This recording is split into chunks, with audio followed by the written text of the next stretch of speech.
Welcome back. We're here for another Hoot At. This week, we're going to be covering Isaiah Coe. This was requested by John Hopta, one of our subscribers, and we appreciate the request. We always enjoy uh, being able to help you guys out, learn a little bit more, and if anyone else has any requests, we'd be happy to cover any new guys that came in the 2021 class. If you hadn't already, make sure to like and subscribe and comment. Let us know what you think on Isaiah Coe or anyone else. And we appreciate the feedback and keep sharing it because we're growing and we want to keep it going that way.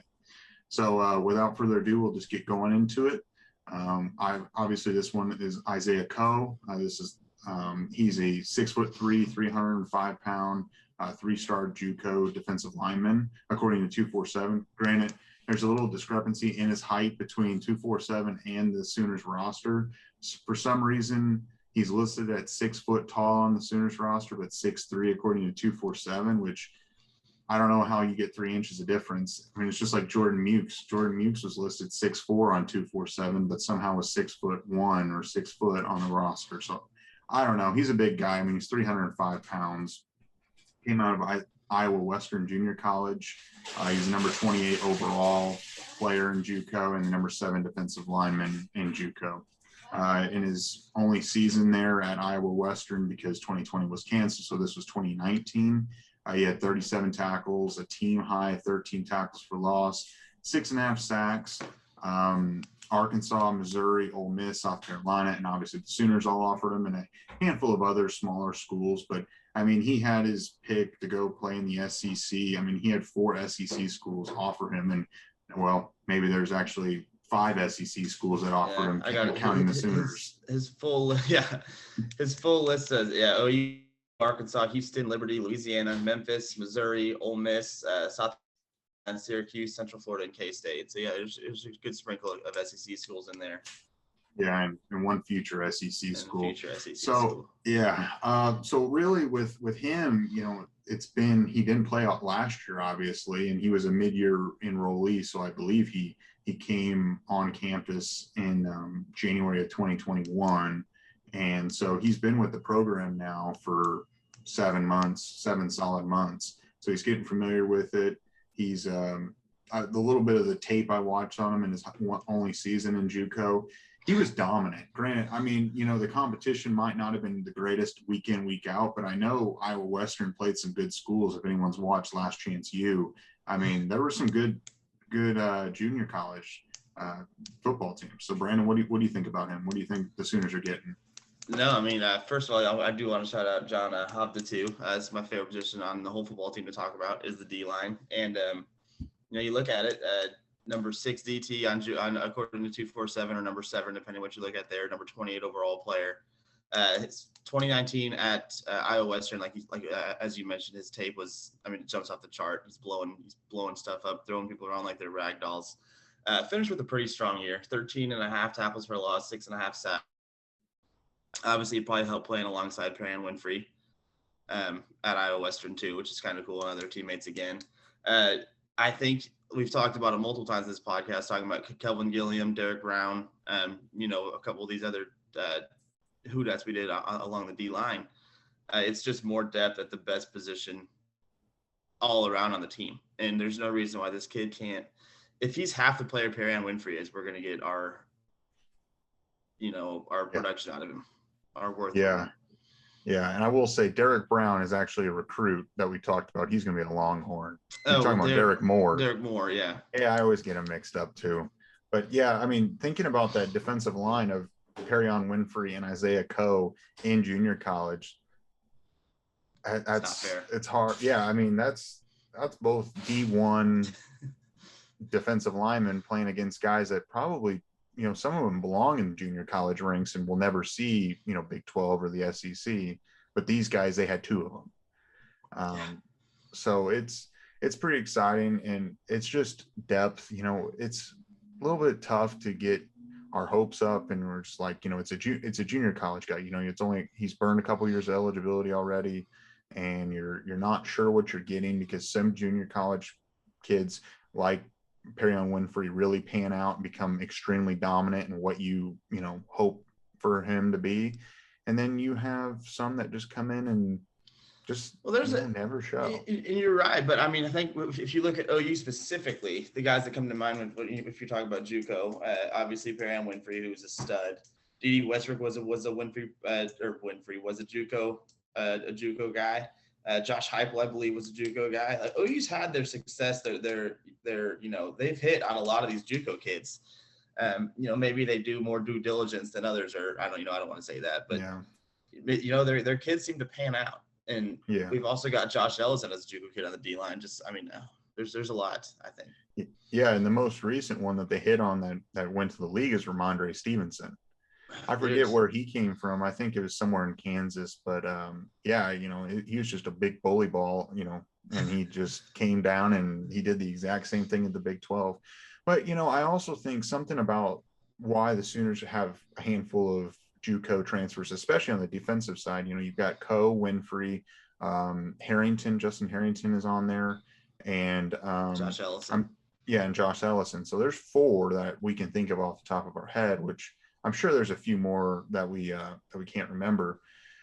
But I think this was also a way for Grinch to get some good talent on campus, because it's tough when you get hired in and you're like, well, we were good at Ohio State and I turn around Washington State, so you should come play for us.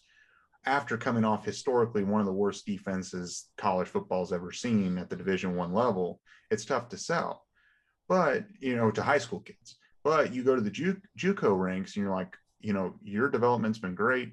We can take you to the next level. I think it's a little bit easier to sell the JUCO kids that have developed compared to some top-notch 4- and 5-star defensive linemen. No, absolutely. I mean, you can't be wrong there. I mean, yeah, for sure. I mean, if these 5-star kids out of high school, that don't have to go the JUCO route, if coming off, like you mentioned, the horrible OU defense that it was under Stoops and Ruffin McNeil for a year there, if we're offering a 5-star DT, unless it's Gerald McCoy or something who just, in our backyard, who probably always wanted to be a Sooner, Jalen Redmond, the same thing, we're probably not going to get them over the Ohio States, the Alabamas, and stuff like that. So, you go to Iowa Western, you go from Iowa Western to OU, that's a different game. No matter how bad OU's defense was leading into it, I mean, Iowa Western to Oklahoma that's it's night and day difference. So that's a good point you made, and it probably definitely did help. Yeah, and I think that has to, seeing Perrion Winfrey just emerge like that probably gives him some leverage to be like, look, I've taken a guy that was a junior college kid that wasn't quite as highly rated as you were at one point or are now. Look what I did with him, and that's in a couple years. Or, well, I guess he only played last year. So in 1 year, he's gone from just a junior, he was the number 1 ranked defensive lineman to now, a potential first-round pick if he plays the way he should.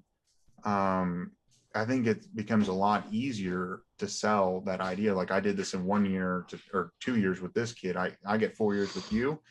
You're going to be a first-round pick or a second-round pick.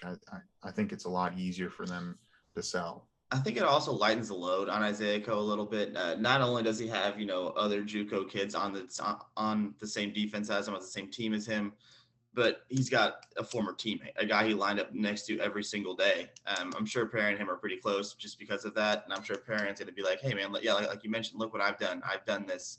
And, he's got the tips and pointers and like, hey, these guys, it's just like you're playing Iowa Western, just play football, get after it, head down. Mm-hmm. And it worked out for him. I mean, yeah, it should be really nice to get if it works out for Coe.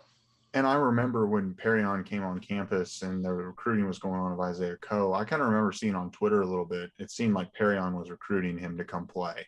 Because, OU wasn't his only big time. I mean, I say big time, but, Division I offer. He had a handful, and he could have probably went and played.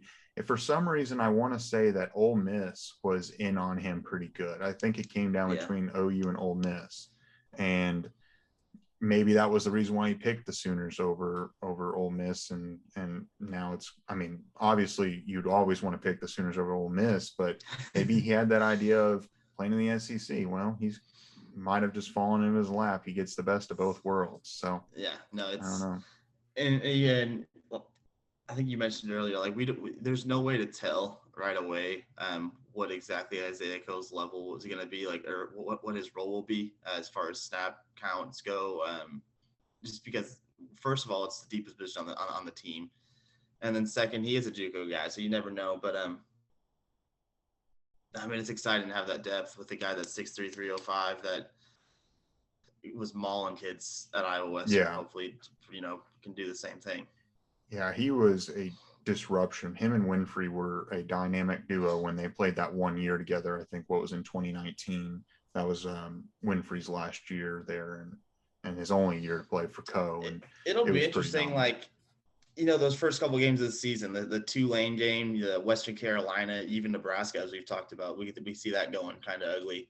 Um, when the score's 45-6 with 2 minutes left, or 6 minutes left, I'm not saying this is going to be his only time to get in the game, but I'm sure he'll rotate in every now and again. But like in those blowout situations, he's got to be in there the whole time, and that's his chance to like show like, hey, look, I can do this too, and kind of get after whatever the 7th-string quarterback for Western Carolina is, or the 4th-string running back at Western Carolina, and just kind of wreak havoc back there. And that's how he's going to start to, earn more of those snaps.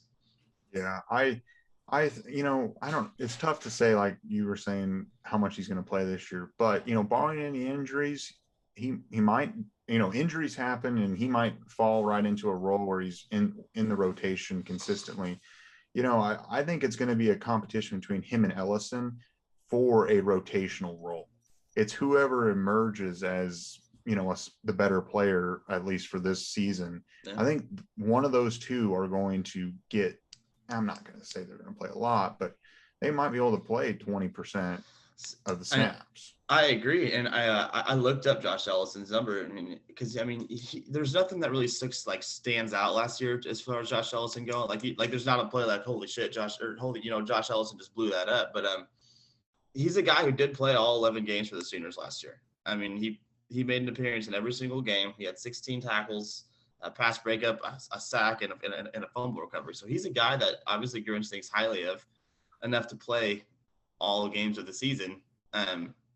So I mean, I think it could come down to Ellison versus Co too, and that's going to be a tough guy to beat out just because of what the Sooners obviously think of him, starting him all 11 games, or not starting him, but sprinkling him in all 11 games. Yeah, and then you think about that was last year without Jalen Redmond, so you add Redmond in, which he's a terrific player, and if he was what he was in 2019 and now healthy, he could be even better than what he was. It's going to be that the playing time just got that much smaller. Ellison got a little bit. Now you bring a guy like Redmond in, it's going to be slim, and you're going to have to compete for every single snap. Like we said, I mean, it's in my opinion, at least, it's definitely the deepest position on our roster is that defensive line. That or maybe like a receiver, just because we're always good there. But you don't. We've talked about it many times before. You don't think, when you think of OU football, at least like on a national level for years, you would never think defensive line is our deepest position or the strength of the team. But now, look what Grinch has done. It's awesome.